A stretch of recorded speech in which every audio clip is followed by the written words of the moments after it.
Welcome back mga kaaldab. Ito na naman po ang inyong lingkod, si Mr. Destiny. Well, ito po yung video kanina na in-update natin.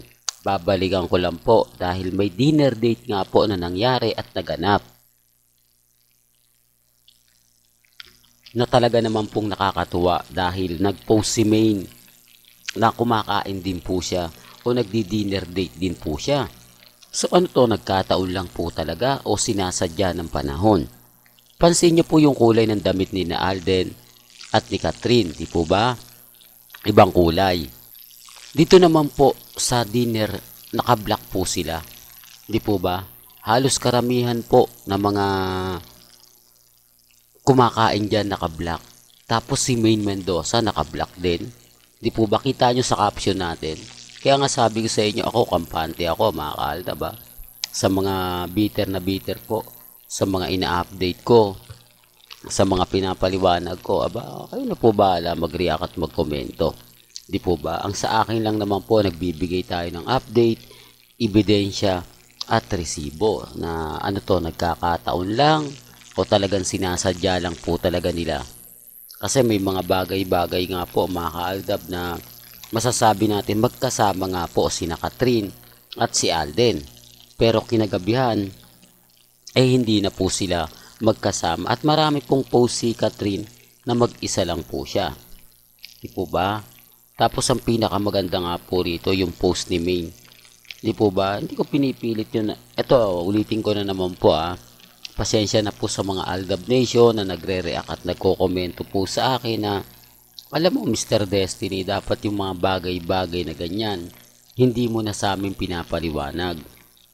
Alam naman namin na ang magkasama talaga at ang kumakain sa labas, sina Alden Richards, si Main Mendoza, sina Baby Teo at Playmate. Totoo naman po yan mga kaaldab. Sabi ko nga po sa inyo, simpatya nyo po ako, Aldab Nation po ako.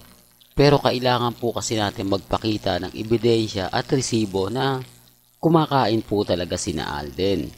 Di po ba kasama si Main? Para po ito sa mga taong kumbaga bumabati ko sa atin. Para malaking sampal po sa kanila yan eh.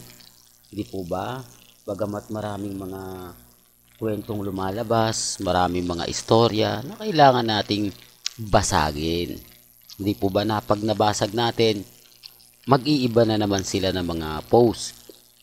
Gaya nga po ng post na naka-block si Main. Nakuha natin yung simpatya ni Main at kumbaga dinikit natin kay Richard Polkerson na same color na naman po. Same post sa social media. Di po ba? Yan ang isa sa rason kung bakit ko po yan ina-update. Kung bakit ko po yan sinasabi sa mga taong kumbaga hindi ako naiintindihan na magulo ka mag-update, etc. etc. Hindi po ba? Sabi ko nga po sa inyo, yung mga update ko talagang sapul na sapul sa Aldab Nation. Kaya lang syempre kailangan natin ng konting paliwanag. Paliwanag po kung bakit po ang Aldab Nation matatag, kung bakit ang Aldab Nation hindi po natitinag. Yun lang naman po yung gusto kong sabihin at gusto kong ipaliwanag. Bagamat maraming mga senaryo na ganito ganyan, di po ba? Hindi ako nagpapat-apekto sa mga yan kasi alam naman natin ang buong istorya. Alam naman natin ang buong kwento. Although sinasabi ng iba na ganito, ganyan. Ako, kampante lang. Po ba? Kaya nga po hindi ako basta-basta nagpapa-apekto sa mga yan. Never po tayong nagpapatalo sa mga bagay-bagay na ganyan. Kaya nga relax lang po si Mr. Destiny. Kampante lang po si Mr. Destiny. Kasi alam natin bukas sa Makalawa. Di po ba? Mag-iiba na yung ikot. Sabihin na natin na sila ngayon na nagpipiesta. Pero tayo pa rin po panalo sa bandang huli. Sabi nga po sa kasabihan, nasa atin ang huling halakhak.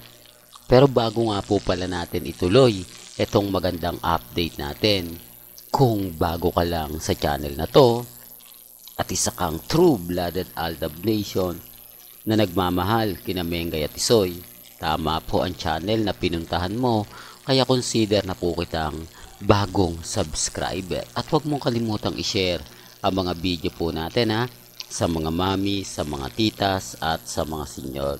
Dito nire-remind ko lang po sa inyo na wala pong kilig moments kay Alden, kay Catherine.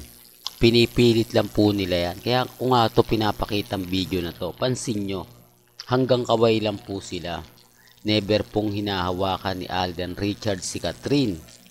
Never pong makikita nyong nakaakbay, di po ba? Dapat yan nakaakbay di po ba, habang naglalakad tapos nangungurot-kurot, di po ba?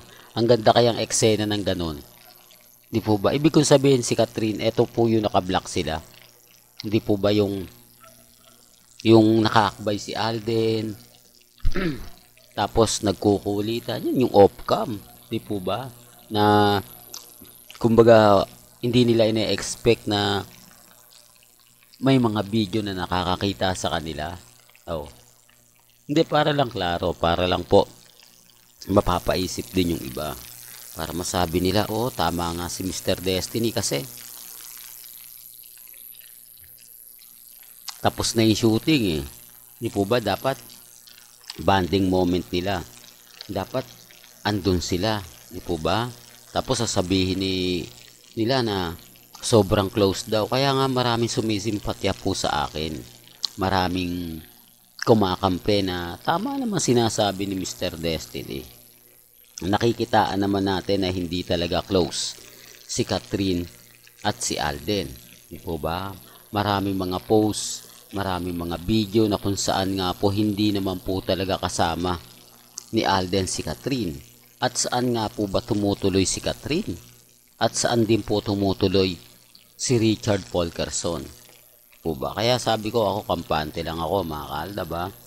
Basta kung may mabalitaan kayo, pabor man o hindi, pupunta lang po kayo sa channel ni Mr. Destiny, pag-uusapan natin yan, po ba? Pero gaya po na sinasabi ninyo, 101% aldab naman po tayo. Kaya lang kailangan nating isampal ito. Kailangan natin tong ipakita para malaman din po nila. Hindi naman po kasi porket pinapakita ko tong cut din, pinopromote ko na. Hindi po ba? Dito kasi pinapaliwanag ko na wala talagang kilig moments. Sa tingin nyo, may kinikilig po ba? Samantalang sina Alden at si Maine noong 2016, 2017. Hindi po ba? Wala silang eksena na hindi naghaharutan. Wala silang eksena na, kumbaga, mauhuli mo ng camera na kaupo lang, magkatabi, parang ganyan lang na naglalakad. Common sense na lang po, di po ba? Kahit, ito yung sinasabi ko, na iba talaga yung off-cam sa on-cam. Kasi titigil sila pag on-cam doon sila magtutuloy ng iba, yung kakaiba naman. Pero dito, never po kita nyo. Dapat si Alden nakaakbay lagi. Yan yung sinasabi ko at pinapaliwanag ko dun sa mga taong bitter na bitter po. Di po ba? Ni holding hands nga wala Di po ba? Kahit dito naman po sa paglabas nila, kita nyo unang-una si Catherine. Talaga nagmamadali na sumakay sa kotse niya. Di po ba? Siya lang talaga yung mabilis maglakad. Na sumusunod lang si Alden sa kanya. Pansin nyo, yung hakbang niya. Baka may issue na naman sa hakbang Sinabi ko lang, hakbang. Alam nyo naman yung mga ilang netizen, binabanatan ko raw si Catherine. Ako, bakit kagwapuhan ka ba kung wala naman po tayong kumbaga sinasabing masama kay Catherine, di po ba? Hindi naman natin yung binabash. Kumbaga yung mga tao lang nagre-react at nagko-komento na pinagpipilitan nila yung taong ayaw din po. Hindi po ba? Kasi kung gusto ni Catherine, mas siya rin yung gagawa ng paraan Parang si Harlem Budol, di po ba? Na talaga naman pong kita nyo, walang kaeklat-eklat, basta pagkadating kay Alden Richards, diretso agad-agad siya. Yun na sinasabi ko, mga kaaldab, na sa bagay, magkaiba naman po talaga si Catherine at si Harlen. Diba? Pero gaya ng sinabi ko, may kanya-kanya tayong opinyon at pananaw. Well, hanggang dito na lang po ang ating latest updates. Kaya kung gusto nyo pa po ng pinaka-latest at sariwang update. Abay, tumutok lang po kayo dito po sa channel ni Mr. Destiny para updated po kayo sa mga latest at sa mga bagong video po na ilalabas po natin maya maya lang. Hanggang sa muli, salamat po sa panonood at pakikinig.